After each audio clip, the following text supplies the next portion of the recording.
গুরুত্বপূর্ণ সেটা কি মনে হচ্ছে? সংখ্যালঘুর ভোট তারা বুঝবে কাকে মানে ভোটটা দিলে তারা প্রতিষ্ঠিত হবে। তারা যাদেরকে সমর্থন করবে, এখানে বিজেপির কোনো হাত নেই যে ওরা প্রচার করছে আইএসএফ বিজেপির দেয়া প্রার্থী না, সেটা ভুল কথা।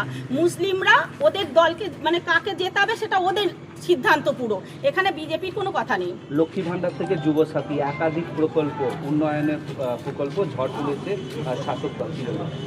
যুবসাথী যে দেয়া হচ্ছে যুবকদের, ওই ১,৫০০ তাদের চাকরি প্রাপ্য, যার যেমন মানে সামর্থ্য সেই রকম অনুযায়ী তারা চাকরি পেতে চায়, তারা কর্মসংস্থান চায়। তারা ১,৫০০ টাকার ভাতায় শান্ত নয়, তাতে ১,৫০০ টাকায় সংসার চলে না। আর সব জায়গায় ভাতার পার্টি হয়ে গেছে। এইভাবে ভাতা দিয়ে চলে না, সংসার দাঁড় করাতে গেলে কর্মসংস্থান দরকার। আমরা ডবল ইঞ্জিন সরকার চাই, কেন্দ্রেও বিজেপি সরকার করতে সুবিধা হবে। অনেক কাজ আছে যেগুলো সরকার কেন্দ্র সরকার দিচ্ছে, কিন্তু এখানে রাজ্য সরকার সেগুলো অনুমোদন করছে না, সেখানে আমাদের কাজ করতে সুবিধা হবে। মুখ্যমন্ত্রী তিনি বলেন যে তৃণমূল কংগ্রেস যা কথা দেয় তা কথা রাখে, কিন্তু বিজেপি একটা কথাও রাখতে পারে না। 2 লাখ টাকা 2 কোটি চাকরি কিছুই রাখতে পারে না। বিজেপি সরকারকে কথা রাখতে দেওয়া হয়নি।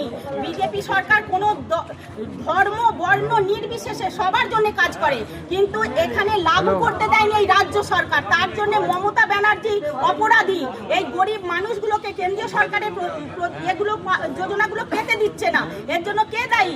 মমতা ব্যানার্জি দায়ী। আমাদের কর্মসূচি আজ থেকে শুরু, এখন থেকে শুরু। বহু মানুষ তো